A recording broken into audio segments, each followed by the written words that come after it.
Hello friends, નમસ્તે. અમારી YouTube channel પર આપનું સ્વાગત છે. આજે આપણે બનાવીશું ભરેલા પરવળનું શાક. તે પહેલાં જો તમે અમારી ચેનલ પર નવા છો તો અમારી ચેનલને સબસ્ક્રાઈબ કરી દેજો.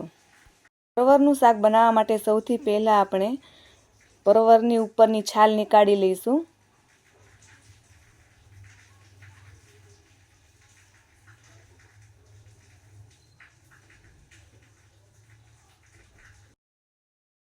પરવળની છાલ નીકળી જાય ત્યારબાદ આપણે પરવળને વચ્ચેથી કાપી અને તેની અંદરના બધા બી નીકાળી લઈશું.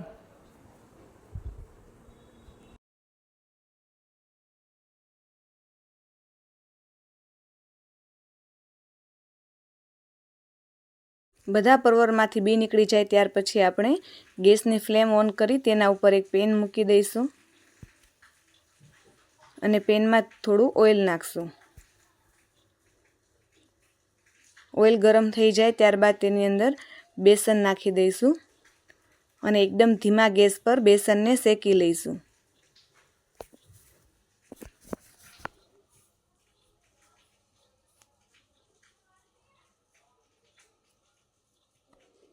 બેસન શેકાઈ ગયો છે.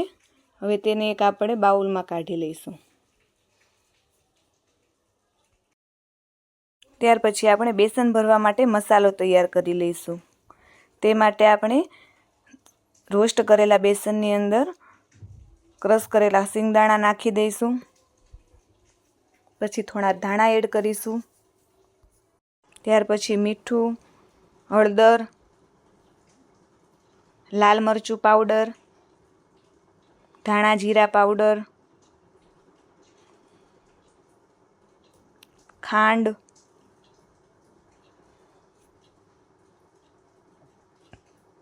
લસણની ચટણી,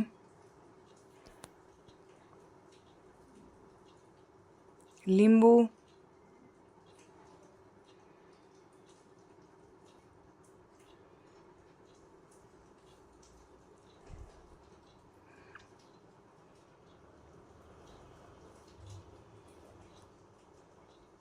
અને તેલ નાખીને બરાબર મિક્સ કરી લઈશું.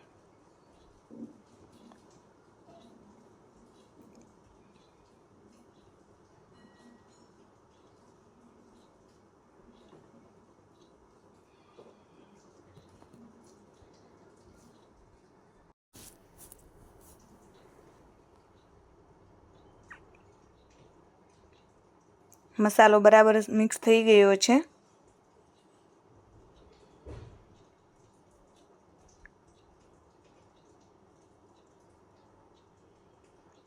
હવે આપણે આ મસાલાને પરવળની અંદર ભરી દઈશું.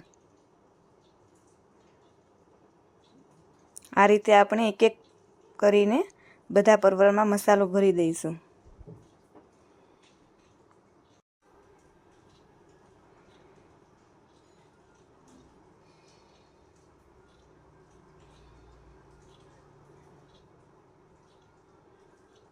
બધા પરવળમાં મસાલો ભરાઈ ગયો છે.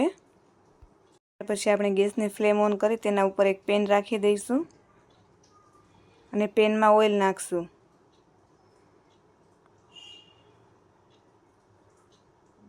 ઓઇલ થોડું ગરમ થવા દઈશું. ઓઇલ ગરમ થઈ જાય ત્યારબાદ એમની અંદર જીરા, સૂકી લાલ મિર્ચ અને ટમેટાની પેસ્ટ એડ કરીશું.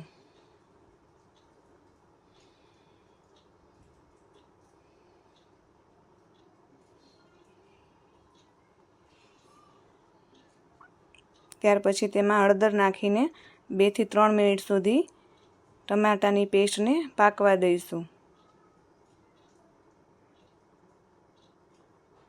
ટમેટાની પેસ્ટ સરસ એવી પાકી ગઈ છે. હવે તેની અંદર લસણની ચટણીના એડ કરીશું.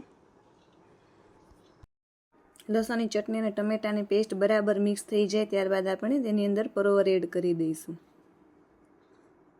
આપણે પરવળને એકદમ લો ફ્લેમ પર 10 મિનિટ સુધી પાકવા દેવાના છે.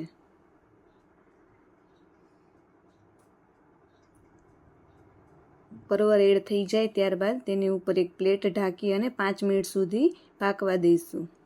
5 મિનિટ થઈ ગઈ છે. હવે પરવળને ઉપર નીચે કરી લઈશું જેથી કરીને એક પણ બાજુ પરવળ કાચું ના રહી જાય. પછી પાછું 5 મિનિટ સુધી પાકવા દઈશું. ત્યારબાદ તેની ઉપર આપણે જે પરવર ભરેલા હતા તે ચણાના લોટનો મસાલો એડ કરીશું.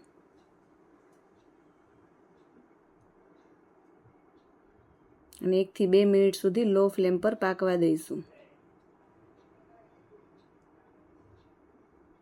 આપણું પરવરનું શાક રેડી થઈ ગયું છે. તેની ઉપર ધાણા એડ કરીશું.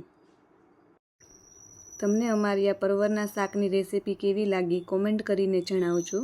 તેમજ આવી નવી રેસીપીના વિડીયો જોવા માટે અમારી ચેનલને લાઈક કરો, શેર કરો અને સબસ્ક્રાઈબ કરો. Thank you.